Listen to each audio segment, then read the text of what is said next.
Well,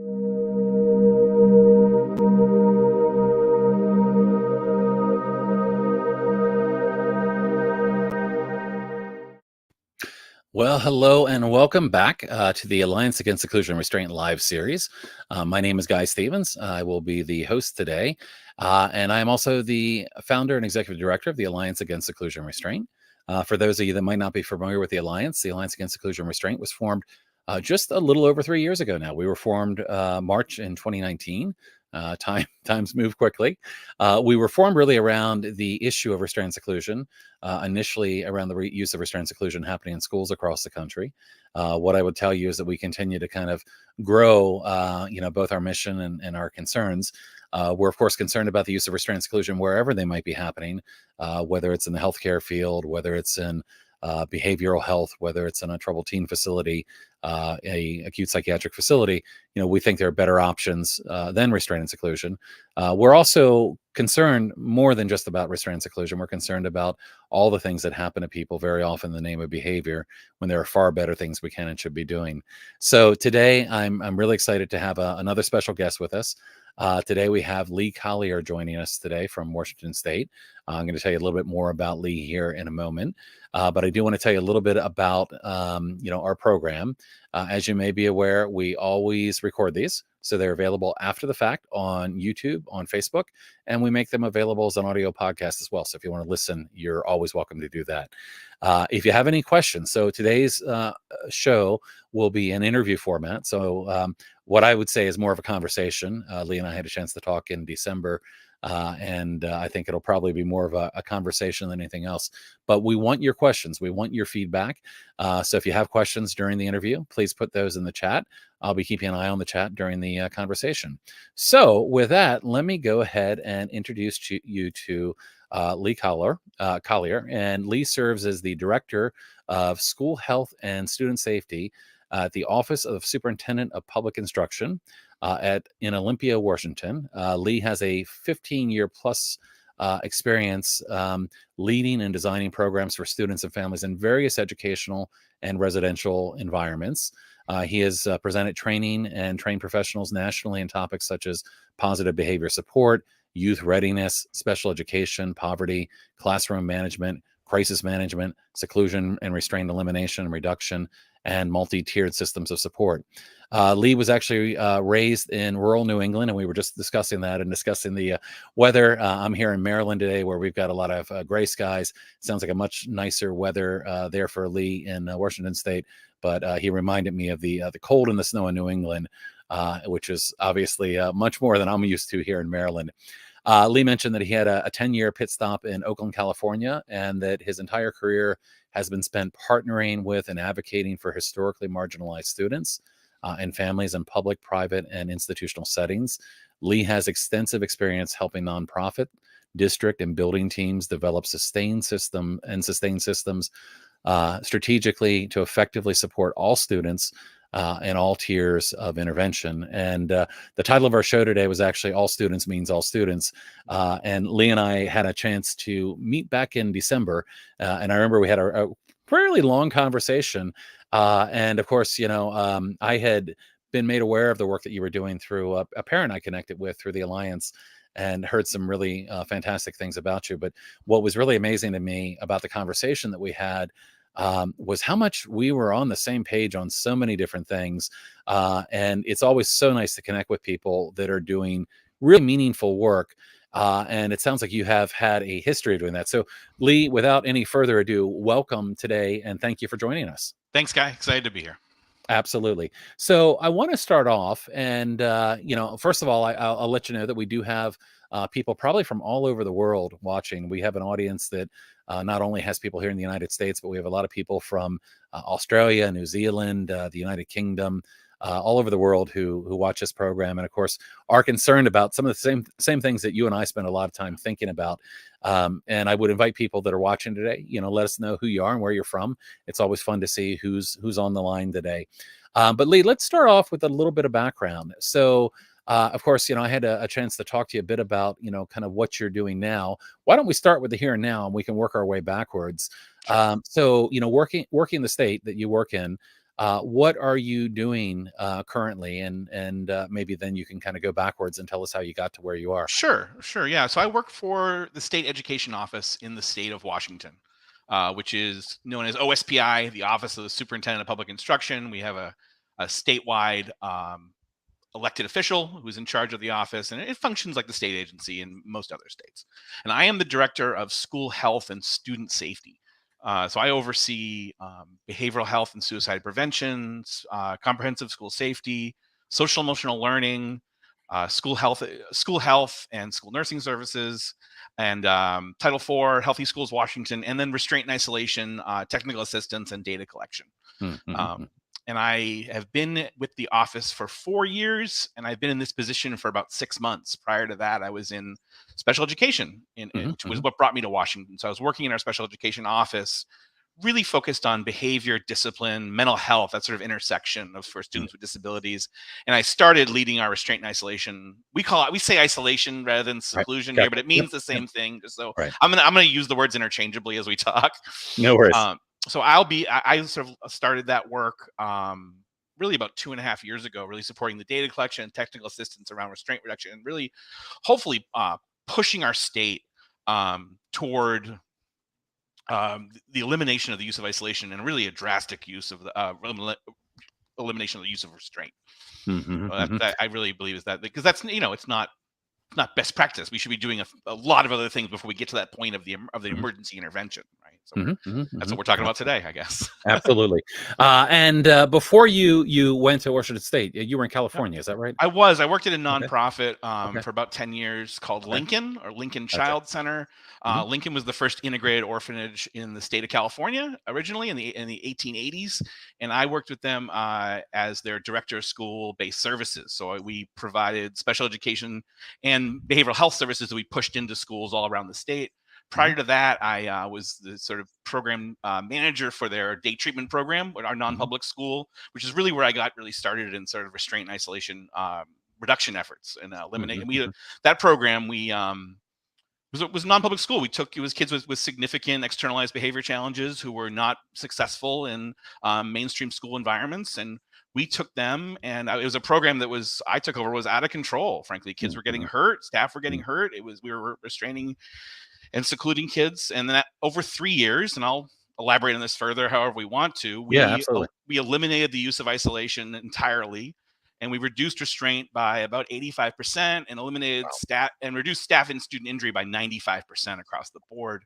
And that was really the foundation of the sort of really where my passion got grown for this work. And my obsession with restraint and isolation. Right? Yeah. And we'll get to that for sure, because I know when I talk to you, rarely do I talk to people that seem to have the same level of energy around this that I have in terms of feelings on restraint and seclusion.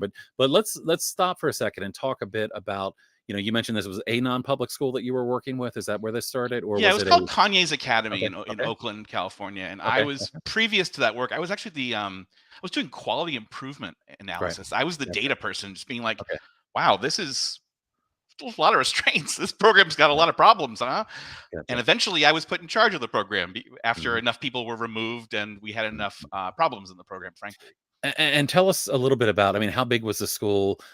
You mentioned that there are a lot of kids that hadn't been successful in their public schools. It was a K-8 program, and we had about 80 kids. About 80 kids. Yeah. And if you can recall, what kind of restraint and seclusion numbers were you seeing prior to, there were students who were restrained daily. Yeah. There were students restrained and then isolated, right? So that trick, the idea that we have them in restraint, so we should isolate them for some reason now too, which never makes any sense. So we had students who would have 30 to 40 restraint and isolation actions a month. Gotcha. So easily you were into several hundred over the course of the year. Yeah. No, it was, we were involved in, part of the work, but prior to my taking over the position, we were involved in a negotiated settlement with the ACLU and Disability Rights California to change our practices. So that was really my charge taking over that program, was to change this program, right? We were harming kids. So let's talk about that a little bit. Yeah.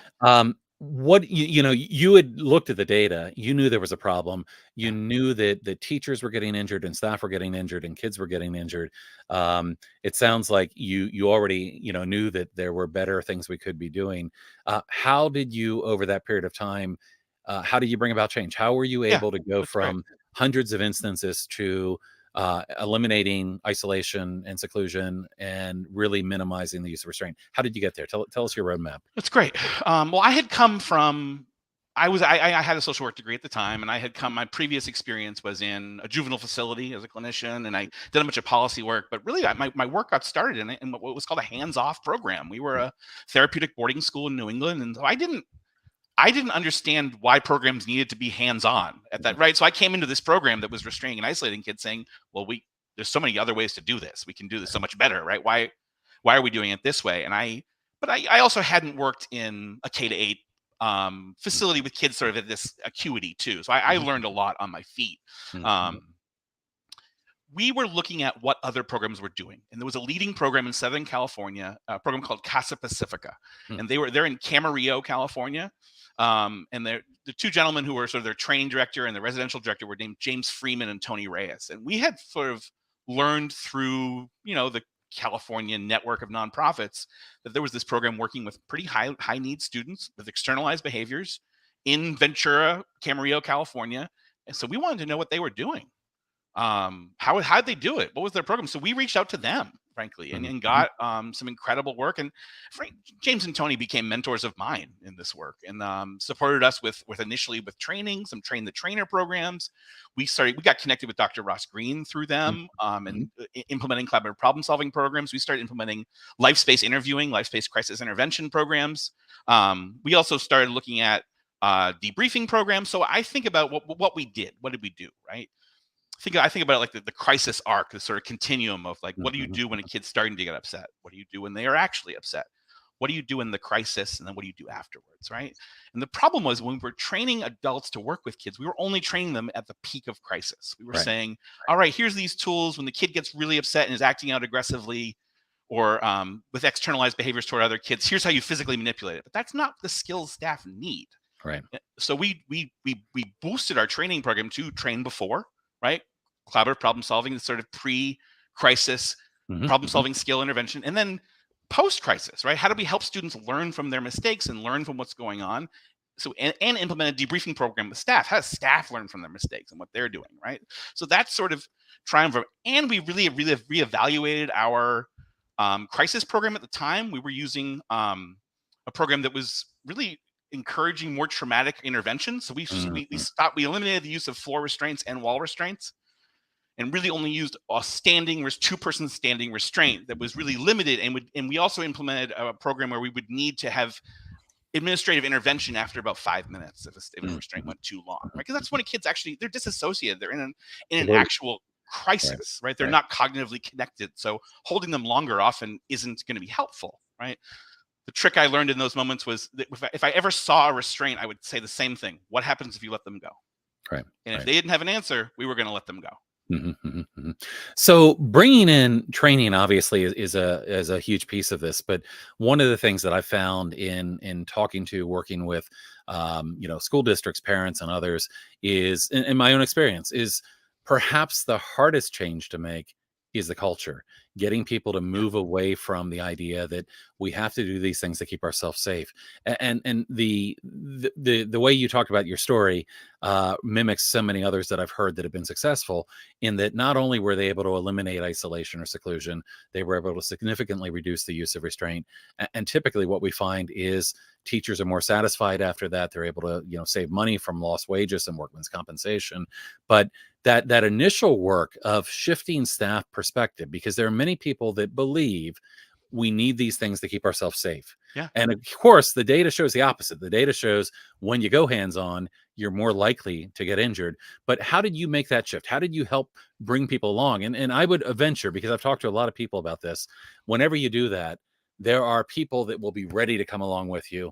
There are people that will not be ready to come along with you. It's a third, a third. That's right. Okay. So tell me about that. Yep.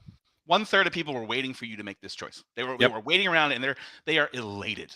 They are like, oh my God, finally someone's saying what you need to say. I'm on board. They're your champions. right? That's what leadership is. We got to boost our champions and elevate their voices, right? There's another third in the middle who are not so sure. Right? They're not so sure. They need to be proven. So I think part of that again goes back to leadership and coaching, right? So I saw my work as a leader to be the champion of this work. I was going to do the work with the staff. I was going to model what I wanted to see them to see. I was going to model that. I was going to do a parallel process with them too, and engage in problem solving with my team. I was going right. We were going to live this backwards and forwards, right? I was going to engage with kids and model the behavior I wanted them to show the kids as well, right? So part of that was just getting that middle part. And then there's a third who are not going to come along. They're not. And I think this is a challenging conversation to have in our unionized systems, frankly, because there's bargaining groups and there's all sorts, and there's also local bargaining groups that make this a problem. So I can't say what should happen with those staff, but those staff need to be coached up. Right. Or they need to be shown alternatives for programs they'll be more successful in, right? The staff who you identify as being unwilling to treat kids with positive behavior supports probably shouldn't work with the kids who need the most positive behavior supports, right? And there needs to be a reevaluation of their placement, of the appropriateness for them to work with these kids. And it does go well beyond training, and it goes well beyond coaching. Is this a fit? Can you do this work? Historically, we have sent the most undertrained and qualified people to work with our highest need students. That's a problem. We shouldn't do that, right? So when I found what that bottom third was, half of them left on their own. They told me, quote, "You were giving the inmates the keys to the asylum." No, absolutely. I mean, I know there's a lot of thought in that direction as well. But again, having a third that are ready to go, having others that are willing to kind of give it time and listen and be open to other things. There are always those that won't be, though, and we can't let that stop us from making progress. So you would say, what tell me about the timeline on this. First year, second year, third year. It was I would say it was a 3-year process, start to finish, right? I think the first 6 months was really prepping the system and training and building it up. We're not taking the doors off. We didn't take the doors off for a good 6 months after letting staff practice these new skills, implement them with fidelity, right? Have coaching and supports. And then we said, all right, well, we're giving you all this training. On July 1st, we're going to take the doors off. And do you know what happened when we took the doors off? Nothing. Nothing. The sky did not fall. There were not dogs and cats living with each other. Nothing happened. It was, we continued on with our same program, and just kids weren't being locked in cells that we built for them. Let me ask you a question, because one of the things, I think one of the things that might make a program successful is really having strong leadership, having a strong advocate for the work that's being done, having some accountability. But one of the things that we sometimes see kind of looking across the nation is that, we might see legislative changes that lead to the elimination of practice. And, what I always say is that I believe legislation is important because it can help move people in the right direction, but it alone is not enough. If we are not getting people the better approaches, the better way to support kids and all of that, we can actually have worse things happen. But one of the things that we sometimes see is that, when you begin to put these changes into effect, creative people begin to figure out how to get around the rules. So, you begin. They started turning our side rooms into isolation rooms. That was our early problem, right? Okay. So then we tackle that problem, right? So we got rid of the doors, right? So then the staff sort of become doors. That was their new move. Yes. They're like, well, now I'm a door. They're like, no, right. You don't get to be a door. That's also the same practice, right? So I established a push pass rule, right? The kid's going to push against you.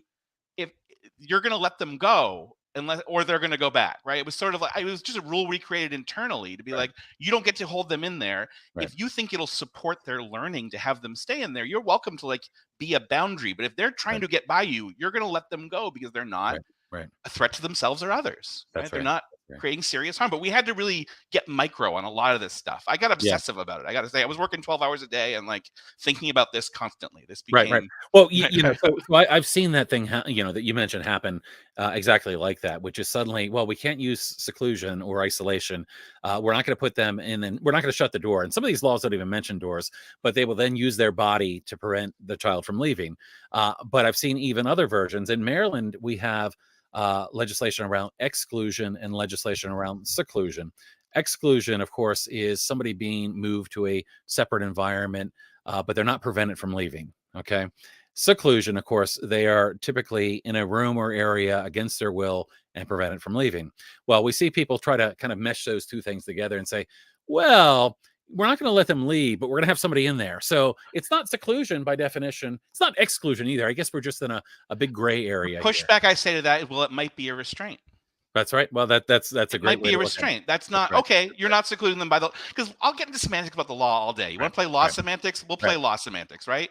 But like, if you're preventing them from using their free will, you're restraining them. Right. Absolutely. Yeah, I agree with you completely. But again, and I think this is the issue that we run into if we are not getting people. What are the better approaches? What are the tools that we need to help people move away from these? Is that they, I mean, I met with a school district recently who had, really been forced into getting rid of seclusion, and very rapidly without any kind of timeline to do anything. And, I kind of warned them that this is a really dangerous time, because teachers and staff don't know what else to do. They don't have any other tools. So what are their options? Well, their options are A, do nothing. So just don't respond at all. B, call the police. C, to say that we can no longer serve these kids. There's a lot of bad things that can happen if we don't get people the right approach for how to work with kids and handle these situations. I think again, you're absolutely right. When you take away that tool, they're going to fill that with something else. Right. They're going to fill it out. And I think one of the worst things we can do, and I think we're actually in a place in Washington right now, we are, we have some what's called proviso money to start a work group this summer to really prepare our system to eliminate the use of seclusion and isolation. We're not just going to pull the rug out from under them. We're going to say, all right, these are the practices that we need to have in place. This is how your system needs to be functioning, because get ready. This is what's going to happen. I think when we force these large systems to make these pretty dramatic changes against their will, without their say, there's going to be negative results a lot of times. And I don't think that should stop us from heading down this road at all, but it should inform how we head down this road, right? Because I think what I get scared of is when I hear people talking about, well, you can't touch kids. It becomes like it becomes this argument where no, there's some kids who need light and occasional touch to physically redirect them. That isn't holding them down to the ground for 20 minutes, right? We can have a pull between those two things. That's right. Absolutely. Yeah. Well, you hear, it's interesting because, I've had the opportunity to kind of see a lot of school systems, a lot of individual schools, and the responses vary quite a bit. Initially, sometimes there's a lot of misinformation. And what I would say is that the misinformation is sometimes really systemic, from the teachers that are in the classroom up into the superintendents and others. There's often not even awareness about what the laws and policies might say. And we hear a lot of misinformation. We hear things like, well, we heard in Illinois, a private school, a non-public school, basically saying that prone restraint was safe and therapeutic. Yep, got that one recently. Yeah. They actually wrote a letter to the editor of the Chicago Tribune when there was an effort to change the law and ban prone restraint, defending that. And I, of course, wrote my own letter debunking their. Okay, okay, I'm going to hold you down to the ground with another grown-up, and you tell me how de-escalating and therapeutic that is. That's right. No, I absolutely agree with you. But there is often a lack of information. And, when I began to do this locally, our laws in Maryland are some of the stronger laws in the nation. We use the imminent serious physical harm standard, which is a very high standard.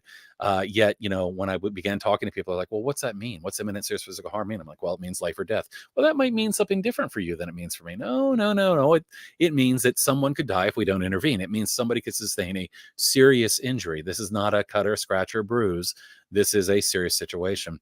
So, that's always problematic. And I would imagine in your role now, the question is, how do you get to people? I mean, you can create guidance as a department, you can offer information, but how do you really get to the people, in the classrooms and others, clarity around what you're doing? I try to offer myself up as much as possible to be the bad guy. Yeah, I think I have an interesting role in doing that, of being the voice in the districts, saying, nope, this is actually the right thing to do. This is how we're going to be moving the system. Here's how this can work. Here's evidence of how it's worked in the past. Connecting people to each other and resources, I think, has been a huge thing. I know of districts that are moving toward more hands-off crisis intervention programs. Right, there's some really notable ones that are utilizing pads or utilizing more support programs well beyond restraint, right? So connecting them with districts where it's worked. So being that sort of networking person. I actually have a one pager that I hand out to district directors about the costs of some of them, like showing how they can do this affordably to better support students. I think there's and great. Then I'm presenting at any avenue I can get. I'm getting in front of the principals, I'm getting in front of the superintendents, I'm getting in front of the data people as often as they will have me, and repeating the same message over and over again. Yeah, and this is a good time for me to share this with you as well. But we've got people again from all over the country and beyond. And you mentioned getting in front of people. We've got a number of people here from from Washington State, and this is a really great opportunity. We want people to know about the changes that you're bringing to effect. Here's Janice White. Hi, Janice. Yeah, okay, from the PTSA. So I mean, that's a great way to do it for sure. Now I want to back up for a second, because I have a tendency to get ahead of myself. Yeah. Thinking about somebody here from Australia as well, thinking about kind of from Washington State, or excuse me, from California. You do this work in California. You have a tremendous impact on reducing and eliminating restraint and seclusion. Which of course my thought right there is, how do we get Lee to every school across the nation? But we'll stop here for a second. But how did you go from California to where you are now? And tell us a little bit about that transition. My in-laws retired in Washington. This is the short story. I was looking to do something different. I honestly, we took that school, and our area in Alameda County kind of stopped funding non-public schools. We stopped removing kids and started pushing them into services. So we really took that model we were doing in schools, and we pushed it, doing it at that school, and pushed it into our behavior classroom. So now we had a mental health professional, a mental health tech in every behavior classroom in Oakland. We did this along with a couple other partner agencies who had similar models, right? We took this model, we pushed it in. We were serving these same kids in their school districts rather than bringing them out to a separate school. We had a lot of success. That program is still going on. It's actually grown by multiple classrooms with these therapeutic interventions. So I was really happy. I was sort of like, I didn't feel like I was accomplished, but I feel like we had eliminated isolation. We had gotten restraints down to really, really, really low numbers, like 2 or 3 in these classrooms. Would not be uncommon for a semester, right? Yeah. Really, really happy with it. And my in-laws moved to Washington. So I definitely was looking for another opportunity. I had applied for a position here in institutional education, and he said, actually, you'd be a better fit over in special education. And then I met Glenn Gallo, who was the assistant superintendent. We connected, and it was pretty clear we wanted to work with each other. I think I can say. I think it was really, I was really excited to come here and work for her.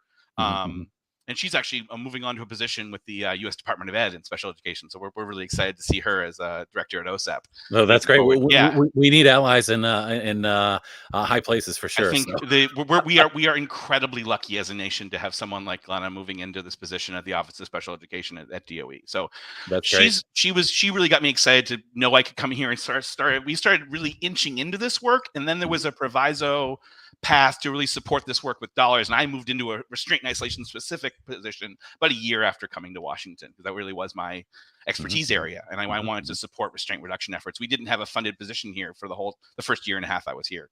Gotcha. So yeah, and I took, and I got this new position as director of health and safety here. And I couldn't leave restraint and isolation to someone else. I took it with me. That's right. I hear you. Now, did I hear you say, what I thought I heard you say was something about, kind of going into the summer, that you're beginning a process to look at how you can eliminate isolation. Yeah, we've been funded to create a work group of a diverse group of constituents around the state to really identify trauma-responsive, trauma-informed practices. Gotcha. In our targeted sort of high restraint classrooms, right? So our behavior, our self-contained classroom environments, really building the systems to support them. Here's what you need. Here's the training you should do. Here's the materials we support as a group. And that ideally is going to move us into legislation to eliminate the use of isolation. Gotcha. Yeah. Gotcha. Now, are there, I always wonder this. So I've worked collaboratively with our Maryland State Department of Education. Of course, this session, I actually worked with some other advocates and lawmakers, and we actually passed a new, we're waiting the governor's signature, but it passed almost unanimously a bill to eliminate the use of seclusion in all public schools across the state. That's really exciting. Yeah. So we're making some positive progress.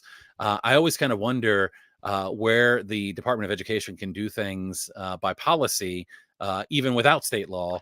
Yeah. So what can you do to, well, we did something last year that we actually passed in January. We eliminated the use of prone and wall restraints via rulemaking. We have what's called rulemaking authority, so we can decide how this practice is implemented, particularly with students with IEPs, which are the highest percentage of students who are subjected to this practice. So we did use our rulemaking authority to ban those two practices, but we really can't eliminate it entirely through that authority because it wouldn't allow us to do it for all students, and we really need to carve this out so that all students are not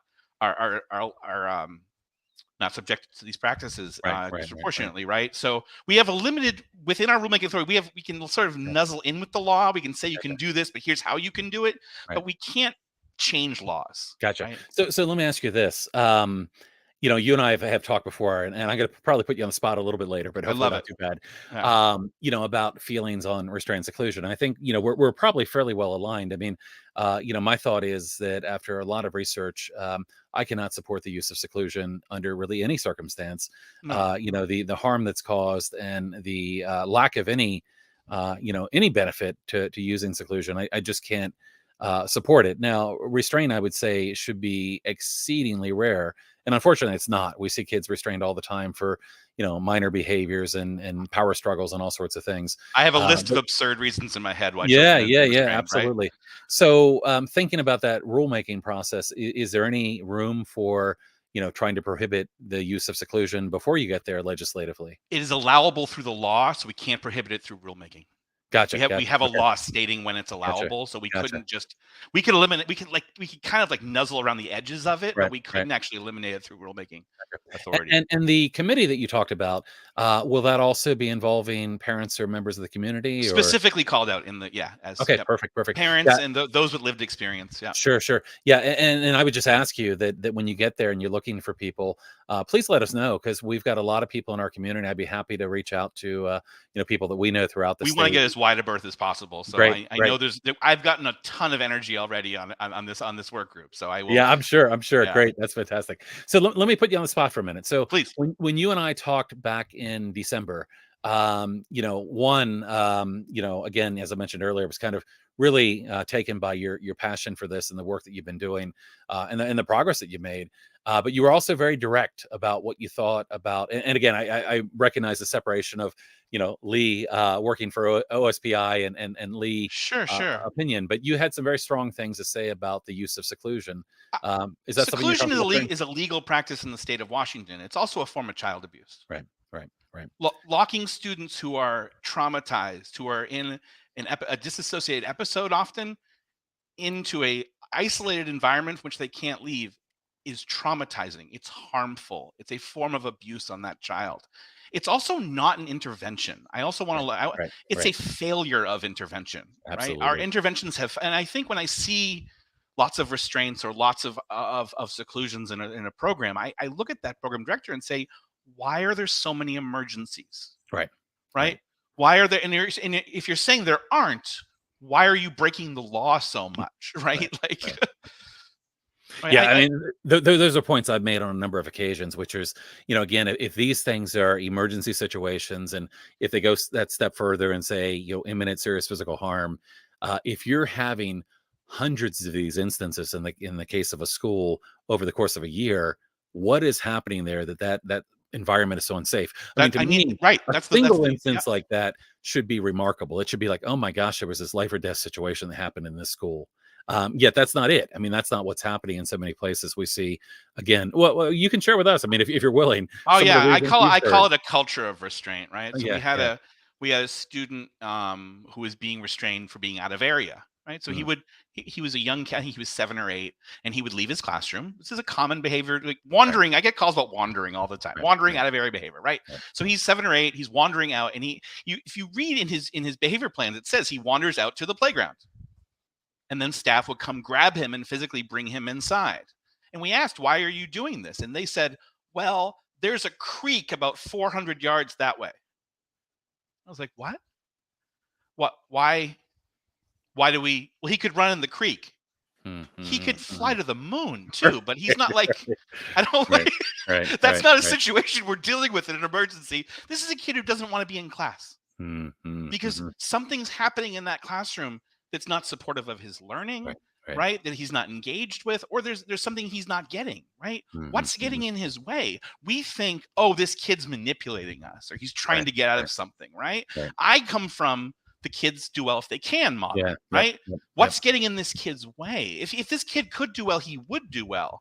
But we get so frankly brainwashed into thinking about kids and this sort of manipulated idea, right? Well, they're manipulating us. They're 7. Right. Why are you getting manipulated by a 7-year-old? Right. I like they're a child. And I think even with older kids, 14-year-olds can manipulate you. Those of us who have been around them a lot know that, but they can't manipulate you a lot. Right. Yeah, I mean, I remember when my son was young, having those scenarios of being manipulative, and hearing these scenarios and thinking, I'm not even sure I could have come up with that, as a much older adult, and it really is amazing. But let's talk about that for a second, because one of the concerns that I think we have, and a lot of the people that are part of our community, is, again, let's think upstream for a second. So, by the time we get to a restraint or seclusion, like you said, that's a sign that something has failed. I look at a kid being restrained and secluded. What I most often see is that we have not somehow met that kid's individual needs, right? We have not understood how to best serve that child. Not to say that there's never a crisis situation, but by and large, it's a failure to really accommodate or provide appropriate interventions.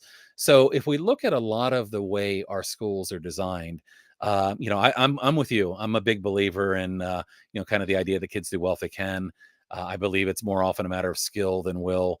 Big believer in kind of that work from Dr. Green and others. But if we look at what happens in our school, a lot of it's entrenched in what I would say is classical behaviorism. So it's kind of the 1950s, 1930s science. It's looking at operant conditioning, B.F. Skinner's work, and it's basically saying, well, there are 4 functions. Reward the behavior you like, punish the behavior you don't like. That's right. Reward and consequence. And we, I think, see that model not only isn't probably necessary for the kids that it works for, and works, kind of, in air quotes there. It's probably counterproductive or harmful to the kids that need the help the most. But yet it's a really common approach. So, when kids are having a hard time, they have a behavioral assessment, there's a function determined, an adult hypothesis that comes back and says, well, we've looked at this, we've come up with a hypothesis, here's our contingency planning, here's a reward, or here's a punishment. But those models are very, very entrenched in our systems. Those models, I can tell you, from many of the kids that we see being restrained and secluded, I'm sure you would agree, those models aren't working. In fact, it's been, in my experience, very often these reward programs that not only fail to help kids, but can lead to some of the biggest meltdowns and problems that we might see. So how do we shift people into that mindset of kids do well if they can? How do we shift people from looking at beyond just, we have a tendency to look at all behavior as choice. You need to make better choices. But, there's sufficient science out there. If we look at the work of Dr. Porges or Mona Delahooke or others that are looking at this kind of idea of bottom-up behaviors in our nervous system, how do we shift those? How do we shift people? How do we shift systems to move away from some of the approaches that aren't working? That's my entire job. So I'm always like, this is what keeps me up at night, right? Yeah. Sorry. I think this is the existential crisis I live in. Right. So I'm with you. I believe in the power of relationships. Absolutely. I believe that relationships are healing, and I believe that we are hardwired to connect, right? Firmly. So Amen. I think there's a lot of work to be done in leadership coaching at the principal level. One of my favorite things to do is leadership coaching. I would love to be able to do that more, and working with principals and program leaders on like how to create relate. So I think we have to think about, like 3 different angles about our programs that they're not and they need to be, right? Are they relational, right? Are our interventions pulling kids toward relationships, or are they pushing them away? Right? So these ideas that we have and these antiquated models that you just spoke about are, when a kid misbehaves, we push them away from relationships, we isolate them, when really what they need to do is practice relationships, be pulled into relationships, model successful relationships, right? So flip the entire script on that whole thing, right? Make all that about pulling kids into connection. 2, is it trauma informed / trauma responsive, right? Because I do like behavior plans when they are trauma informed, trauma responsive, and then the cultural piece I'll talk about in a minute. But are they actually working with the kid in a way that acknowledges all the things that upset them, their skill level, right? Their past and their history, and what triggers them and what doesn't, right? All these things, the understanding of trauma, really what trauma informed means, right? It means, do you acknowledge that trauma exists and it impacts the student, right? And then part 3, many of our interventions in our school systems are based in a white dominant paradigm. They are based in a model of white supremacy, often in a model that is culturally normative to white middle class people. They are not culturally responsive, and they are not implemented in a way that supports all students and what they acknowledge as their cultural norms. They're good and bad, right? They're right and wrong. So I think, are they relational? Are they trauma informed? Are they culturally responsive? And I think we can craft our programs that way, but I think we can do that through policy. We can do that through training. There's a lot of pieces in the puzzle, right? The one thing I've been in the work of trying to like help the world be a better place for a long time, right? Amen. We need it. Like that's the whole thing. So like, the one thing I've learned, there are no magic wands. And if someone's trying to sell you one, they're lying to you. Yeah. Well, you said something very early, and I would have commented on it, but I think you were in the midst of saying something, and you mentioned your background in social work. And I'm going to tell you this, and this is not the first time I've said this before. Other people have heard it as well. But when I meet social workers, people with social work backgrounds, they are typically the kindest people I ever meet. And I don't say that to all the professionals that I meet, but people that come from that background see the world a little bit differently. And I appreciate that. And I agree with you. It is hard. We talk about at the Alliance, we kind of have this big run-on sentence that I talk about a lot when we talk about kind of what are the better ways. And we say, trauma-informed, neuroscience-based, relationship-driven, and collaborative. To me, those 4 words, being mindful of the brain science, being mindful of trauma. There's a huge, intersection, of course, between disability and trauma as well.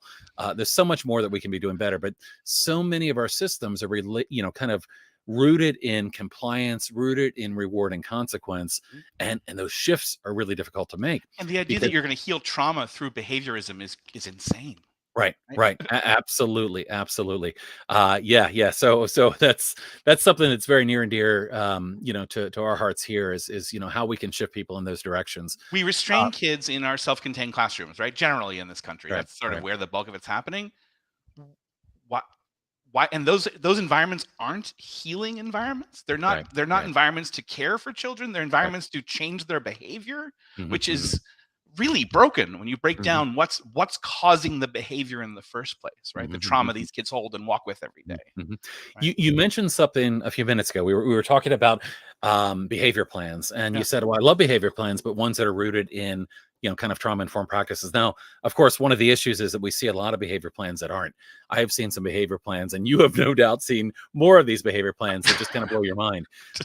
I would love, and I don't know if you have any, but if you have really good examples of trauma-informed behavior plans that you found, I'd love if you might be able to share those with me at some point, because we need to get information like that out to help even parents who are advocating for different approaches, because so often a parent in an IEP meeting really feels kind of outgunned when there's a whole room full of people kind of advocating for these approaches that the parent might know are not the right approaches, but they don't know what else to bring to the table.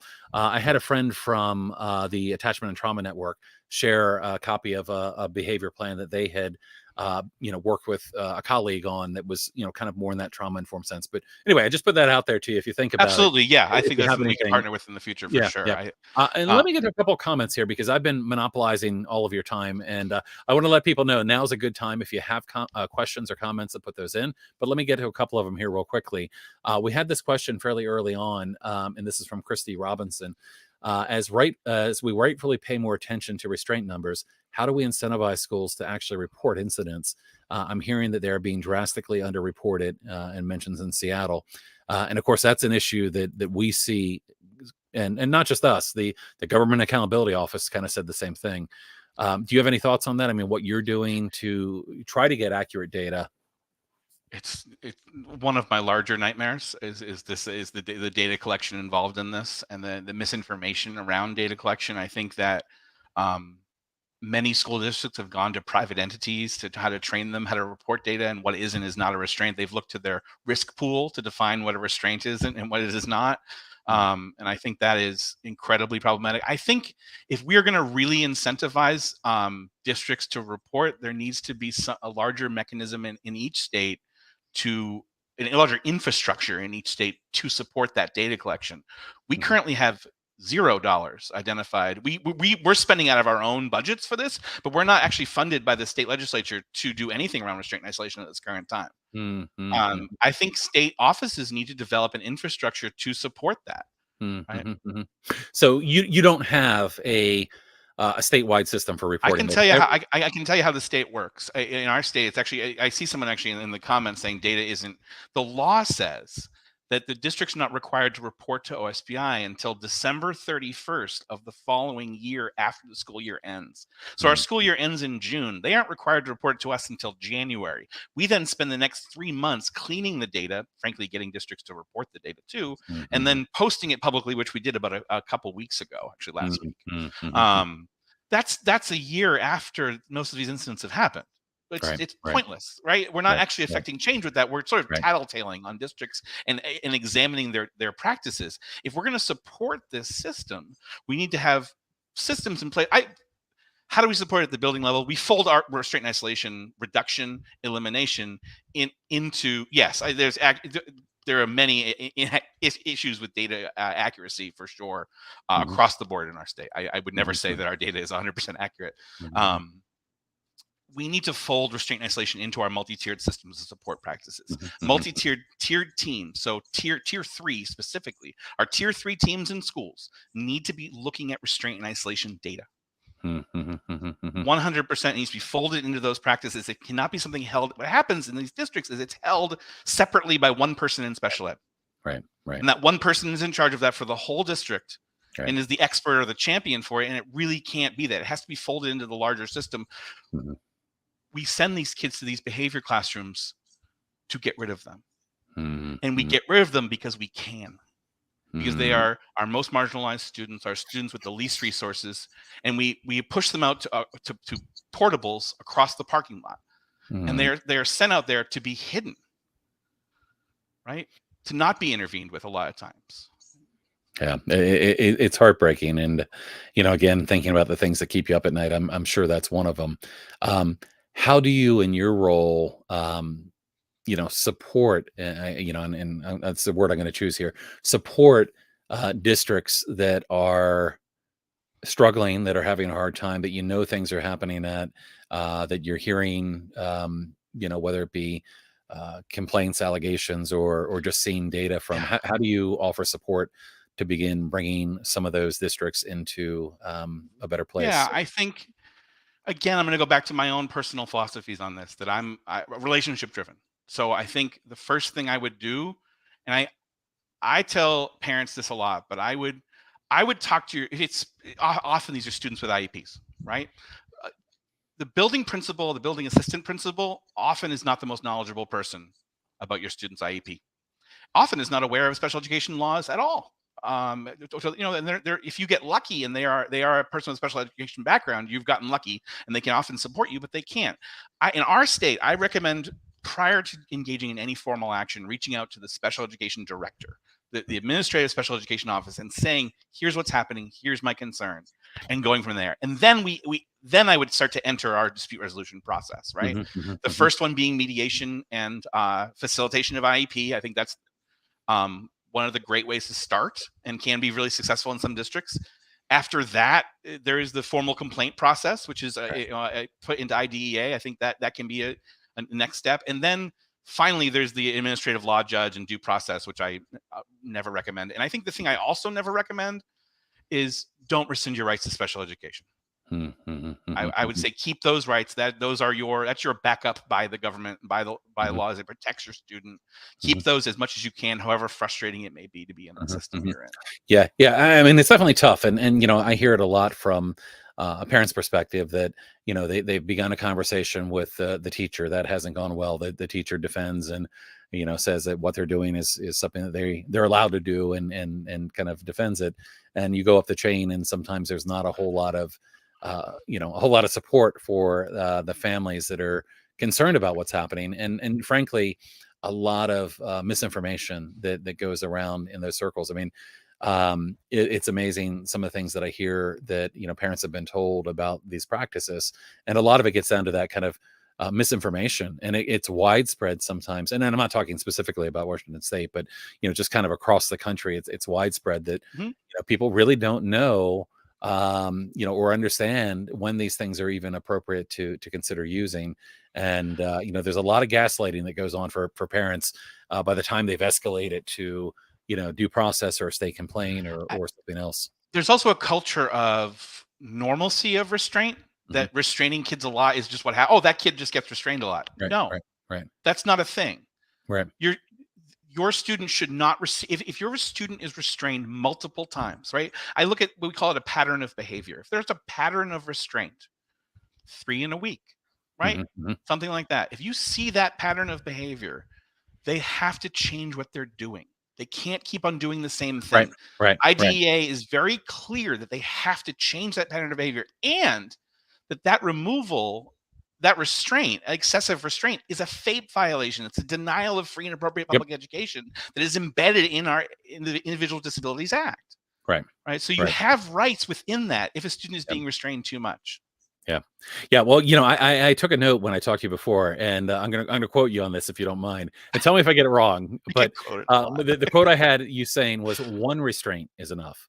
If we have to do this one time. We should be reviewing our processes because our interventions failed. Absolutely. Let me get to a couple more comments here, and let's see. Jen says, Lee, I really appreciate his voice in Washington State and beyond. Let's see. Chantel, who is in Canada, a member of our team, said, amazing. Our school and district team needs something like this right now.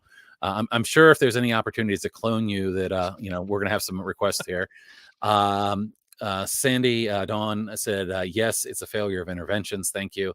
I've said this in my district as well. If our children are getting to a state of crisis where seclusion and restraint are being used, we have failed. Teresa Michelle said it's a failure of interventions. That really resonated. Exactly what every parent advocate and child says, yet school and State Department of Educations don't. Let's see. We got a nice thank you here from Michelle in Nebraska. Christy here in Maryland said, change of mindset is key. Ask what's happening instead of what's wrong with you. I'm a big fan of that new book from Dr. Bruce Perry, What Happened to You. Kind of that. I don't know if you've read that yet, but it's fantastic. Another attempt to steal you here. Bring you to North Carolina. I learned that from a mentor of mine years ago, that his the way he enters any situation with a kid, he always says, "What's up?" or "I've noticed." Right? Hey, what's up? What's going on? Hey, I've noticed you're on the roof swearing at everyone. What's going on? Right? Rather than coming at them saying, get down from there. You need, right? Right. Well, and that's what happens. That's what happens is, if we look at the impact of trauma, we know trauma affects the brain. We know kids that have been traumatized are hypervigilant, are more apt to be, reactive, are more apt to engage in stress-related behaviors. But what happens when a kid's having a difficult time is, instead of asking that question, instead of offering help, we begin to give demands. And those demands lead the kid to further and further escalate. And that escalation then results in adult escalation. That then leads to restraint, seclusion, suspension, expulsion, corporal punishment, all these other things, which further traumatize and then pushes us down that cycle again. So it really creates this cycle where the same kids over and over, and eventually they become disengaged with school. They may enter the juvenile justice system. They may enter the criminal justice system, and we have so many kids being pushed down that school to prison pipeline. Even the school to prison pipeline aside, even if you look at ACEs, yep, right, we have half of those students who are the same kids, right? And you look at the outcomes for those kids, half of them are dead by 35.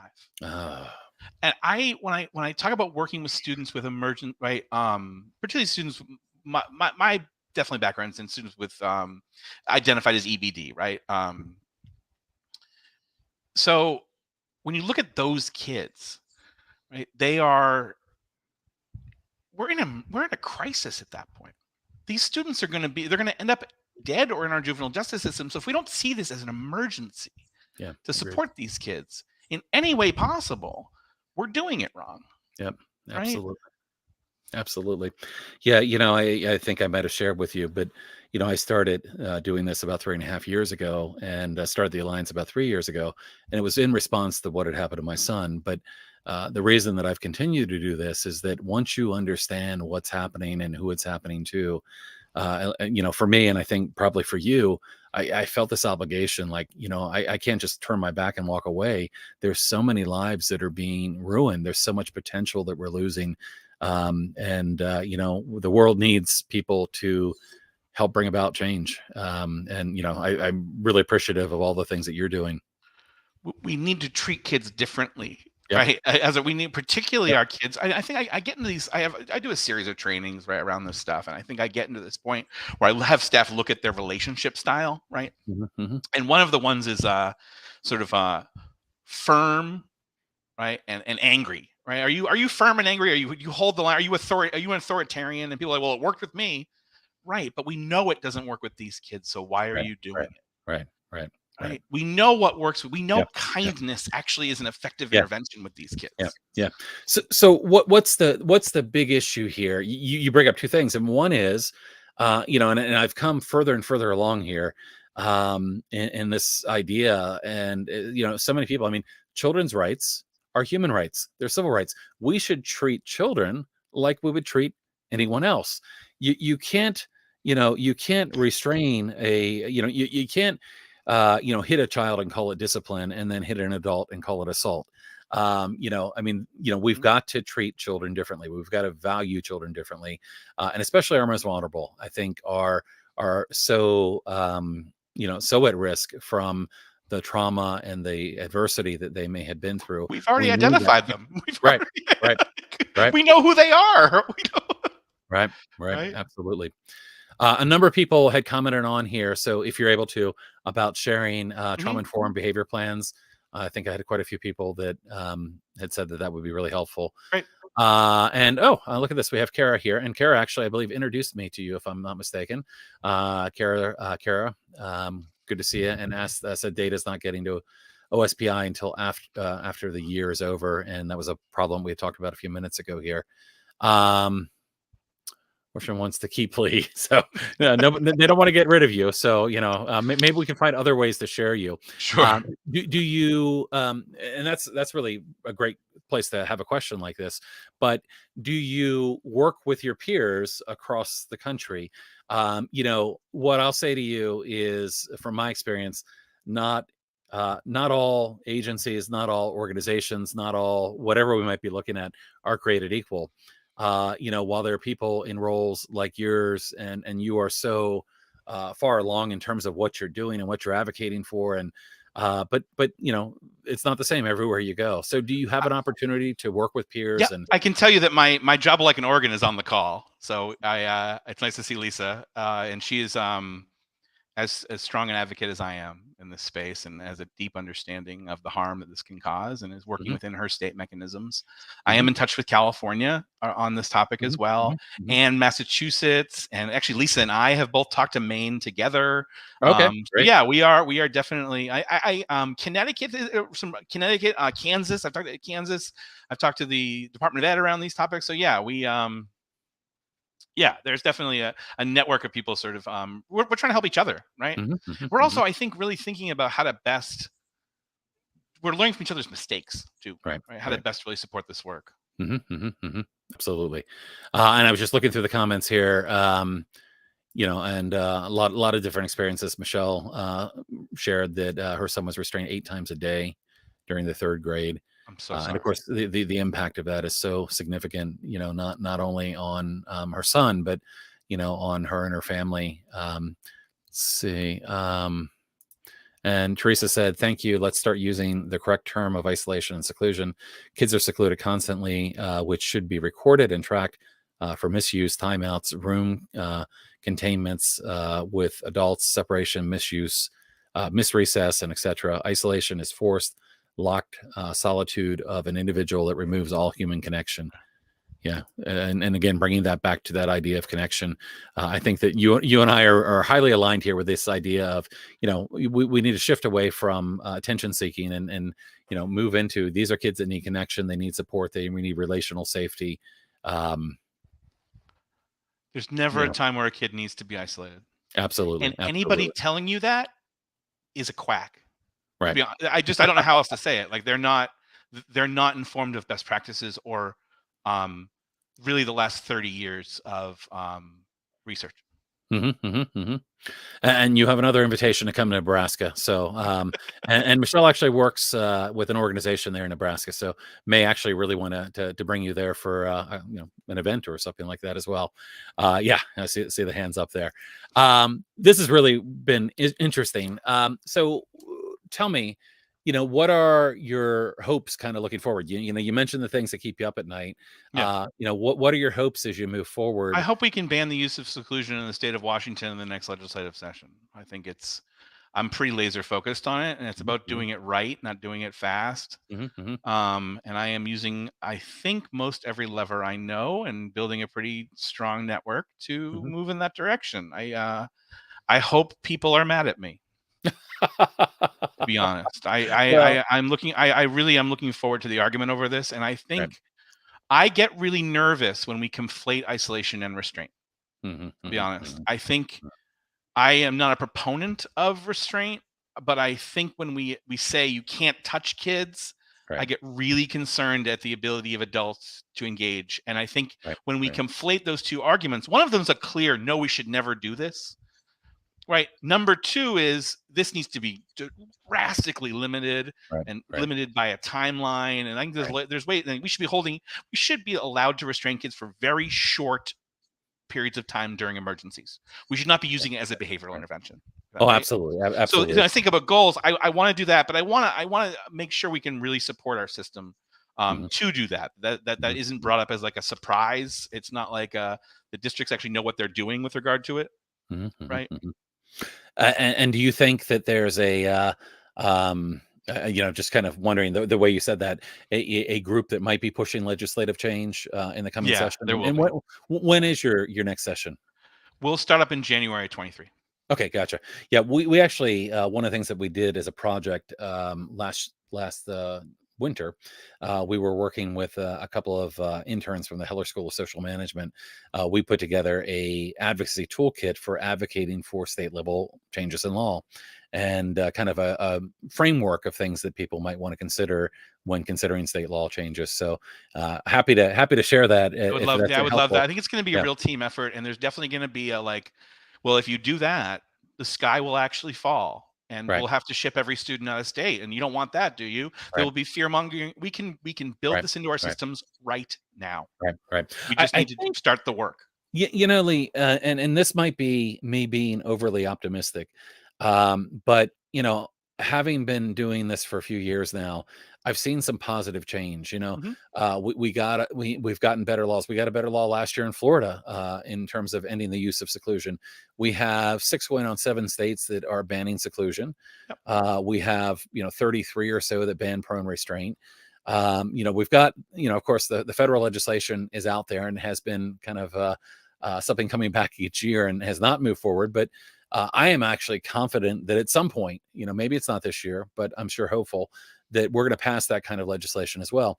I think there's a lot of incentive for systems for states to make this kind of change proactively. I think to wait until it's legislated either at a state level or federal level doesn't really make any sense, because like you said, we need to plan for this. We need to have a good strategy. In effect, how can we do this? And some of our largest school districts have already done it on their own. Yeah. And we have a number. I mean, here in Maryland, so we now have the ban that'll be going into effect in all public schools. But I think we had about 8 out of 23 districts that already weren't using seclusion. Interestingly enough, one of those school systems actually was against our proposed legislation, even though they had banned seclusion. But anyway, that's a whole other story, Anne Arundel County. But I think that there's other reasons for people to really put this on their radar. I mean, we've seen lawsuits happening around the country. I look at Fairfax County, Virginia, one of the largest school systems in the country.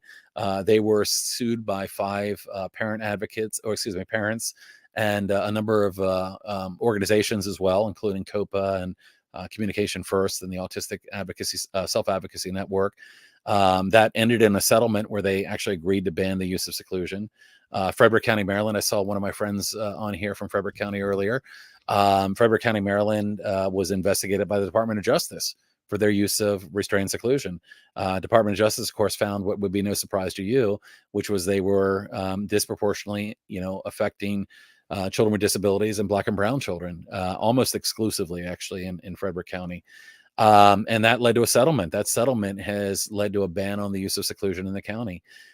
There's a lot of things happening out there. And I think that in my mind, over the last few years, there's more movement right now happening in this space than there has been before. And I think it's really, we had our state superintendent come out in support of our legislation. I was shocked. I was shocked in a very pleasant way. He provided testimony in the Senate the same day that I did. And I went over and talked to him and was like, just thrilled that, we had the state superintendent, because previously the prior superintendent was not so supportive. But I think there's a lot of good momentum out there. And, I think, in next year to see that moving forward in Washington State would be fantastic.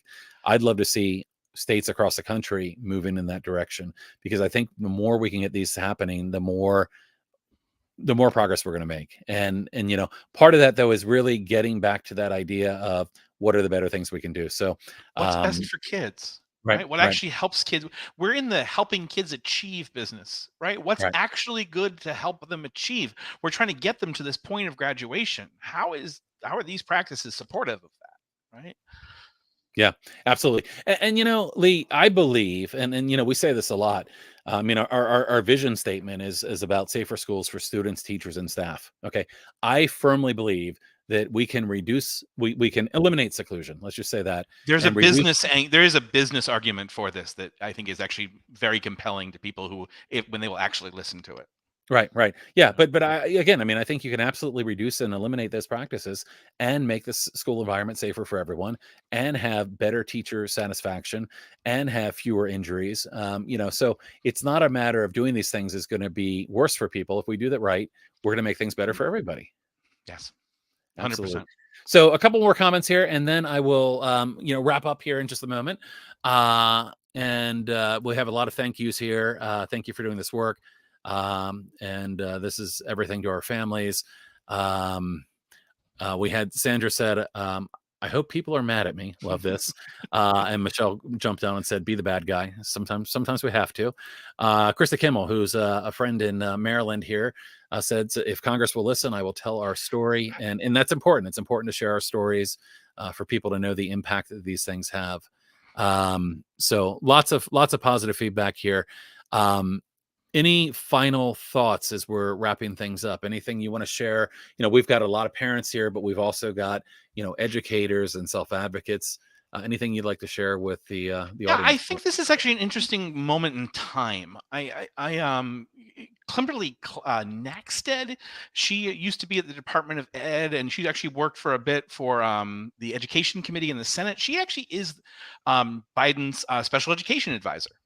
She did her thesis at KU on restraint and isolation elimination and reduction. So it's interesting to have a voice who understands this work really intimately and the dangers of it and the problems with it this close to the White House. I think there actually could be energy on this topic if things get slightly less ridiculous in the next couple of years. I'm not making any promises in that front, but I think we're at a promising time. And I saw some comments from my friend Jen in there around the crisis of workforce we're going to be in this summer, and whether we're positioned to do this right now. And I think we can create the argument this is going to be helpful for. Yeah, there we go.